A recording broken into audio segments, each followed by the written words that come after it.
Welcome to our Paid Friendly series. I am Nitisha from Aditya Joshi Sir's team. So in this series, we are going to predict the NEET 2025 paper.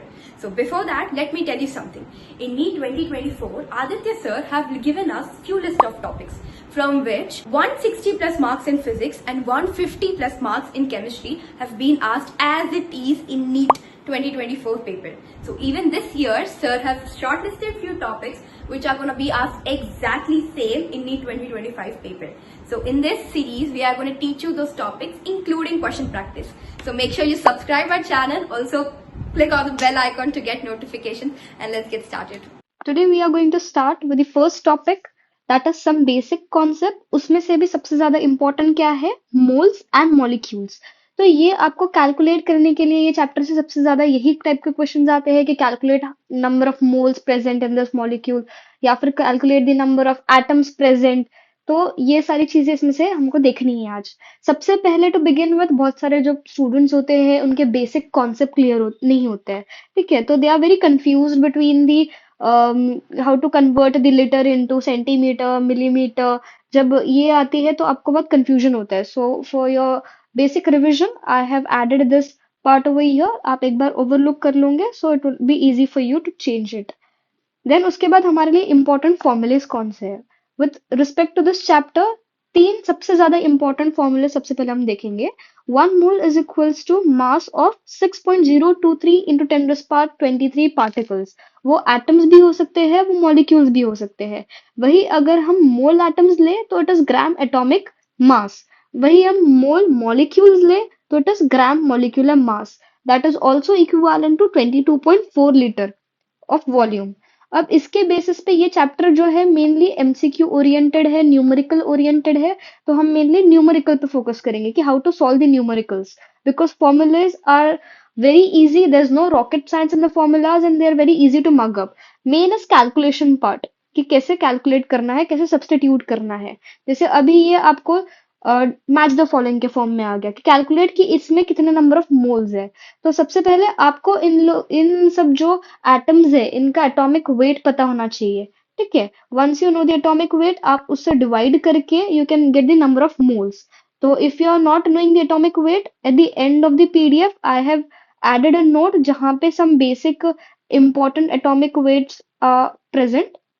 तो एक बार इसमें overlook कर लेना, ठीक है। तो अभी ये वाला जब हम लोग क्वेश्चन सॉल्व करें तो he has given 28 gram of helium. Helium is having weight 4। तो जब हमने डिवाइड किया तो we are getting number of moles is equals to 7। That is option number 2। फिर है 46 ग्राम्स ऑफ सोडियम। सोडियम का है 23। 46 को 23 से डिवाइड किया, we are getting the option 2 moles. That is option number 1. Then calcium का 40 है atomic weight, 60 divided by 40 gives 1.5. That is option number 4. Then aluminium का 27 है और उसने weight भी 27 दे रखा है, that is 1 mole. So this is how it will be asked to calculate number of moles. फिर उसके बाद the next type of question आपको आएगा कि the mass of one 12 carbon atom is. तो इसको आपको कैसे कैलकुलेट करना है कि एक कार्बन एटम में कितने ग्राम रहेंगे? 12 ग्राम रहेंगे। और हमने देखा कि 12 ग्राम में कितने एटम्स प्रेजेंट होते हैं? 6.022 इंटू 10⁻³ एटम्स प्रेजेंट रहते हैं।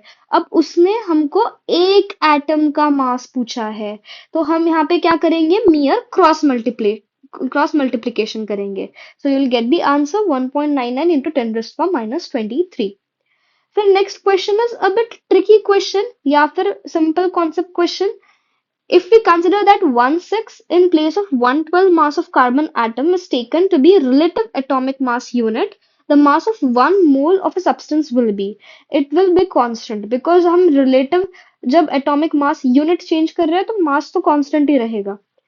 Then next is a gaseous mixture contains CH4 and C2H6 in equimolar proportion. The weight of 2.24 liter of this mixture at STP is. सबसे पहले तो हम कितना वेट हो रहा है टोटल मिक्सचर का। मिक्सचर के अंदर क्या प्रेजेंट है? एक CH4 भी प्रेजेंट है, एक C2H6 भी प्रेजेंट है।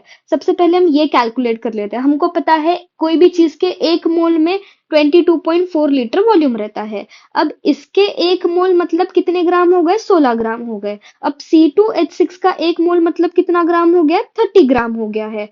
और दोनों का टोटल अगर वॉल्यूम हम कंसिडर करेंगे तो कितना वॉल्यूम हो गया टोटल? 44.8 लीटर। और 44.8 लीटर में टोटल वेट कितना आ गया है हमारा? 46 ग्राम। अब हमको क्या पूछ रखा था? यहाँ से हमको एक इक्वेशन मिल गई है कि यहाँ पे हमारे पास जो गिवन इंफॉर्मेशन है उसमें से वी गॉट दी डेटा कि 44.8 लीटर में 48 ग्राम प्रेजेंट है। ठीक है, अब हमको पूछा गया 2.2 लीटर में कितने ग्राम प्रेजेंट रहेगा। सो यहाँ पे again you have to cross multiply, but before cross multiplying आपको ये पता होना चाहिए कि क्या है। ठीक है, तो ये जो बेसिक फॉर्मूला से हमने ऊपर भी देखा था कि 1 मोल में 22.4 लीटर प्रेजेंट होता है और उसका वेट होता है उतना। Then next question is the weight of one molecule of a compound C60H122 is. सबसे पहले तो इसका अब हमको मॉलिक्यूल पूछ रखा है यहाँ पे। हमको क्या कैलकुलेट करना है? One molecular weight. ठीक है, तो अब इसका मॉलिक्यूलर वेट कितना रहेगा? 842। अब इतना मॉलिक्यूलर वेट में कितने मॉलिक्यूल्स प्रेजेंट रहेंगे? 6.02 इंटू 10⁻³ मॉलिक्यूल्स। तो अब एक मॉलिक्यूल का वेट कितना रहेगा? Again cross multiplication. फिर एक ये डायग्राम बेस्ड क्वेश्चन है जिसके अंदर आपको एक मोल सेंटर में दे रखा है, पूछ रखा है पार्टिकल्स के टर्म में कितना होता है, वॉल्यूम के टर्म में कितना होता है, मास के टर्म में कितना होता है। तो x क्या रहेगा? कितने पार्टिकल्स के टर्म में कितना होता है? 6.02 इंटू 10⁻³ पार्टिकल्स। वॉल्यूम के टर्म में 22.4 लीटर एट एनटीपी। और मास के टर्म में ग्राम एटॉमिक या फिर gram molecular mass. So this is again a theoretically important question. फिर उसके बाद क्या है? The mass of one atom of hydrogen is approximately equal to. These 3 questions which are given together, ये सब मियर क्रॉस मल्टीप्लीकेशन के question है। ये तीनों में आप देखो एक ही चीज पूछ रखी है कि एक एटम है तो मास कितना रहेगा एक एटम में, एक मॉलिक्यूल का मास कितना रहेगा। ये देखो CO2 के एक मॉलिक्यूल का मास कितना रहेगा। तो सबसे पहले हमको क्या निकालना है? जो भी हमको मॉलिक्यूल दे रखा है उसका एटॉमिक मास निकालना है। जैसे यहाँ पे CO2 दे रखा है तो CO2 का एटॉमिक मास कितना रहता है? 44। अब हमको पता है कि 44 ग्राम्स के अंदर हमारे कितने प्रेजेंट रहते हैं? 6.022 into 10⁻³, sorry my pen is not working properly, into 23 molecules present होते हैं। तो आपको यहाँ से मेयरली क्या करना है? अगर एक मॉलिक्यूल का मास निकालना है तो आपको मेयर क्रॉस मल्टीप्लीकेशन करना होगा। देखो यहाँ पे तीनों भी एग्जाम्पल में जस्ट क्रॉस मल्टीप्लीकेशन अगर आपने किया so you will be getting the answer. Next is assertion reason type of question.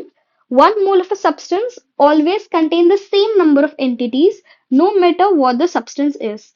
This is absolutely true. ठीक है, नो मैटर कोई भी सब्सटेंस हो सेम नंबर ऑफ एंटिटीज रहेगी, मतलब सेम नंबर ऑफ एटम्स रहेंगे, same number of molecules present रहेंगे। 1 mole is the amount of substance that contains as many particles or entities as there are atoms in exactly 12 gram of the C12 isotope। ये भी हमारा basic theory जहां से basic concept हम लगाते हैं तो we always compare with the C12 isotope। So this is also true and it is the right justification. और उसके नीचे मैंने कुछ के एटॉमिक वेट दे रखे हैं आपको ओवरलुक करने के लिए, if you don't know the atomic weights. So this was all about moles and molecules.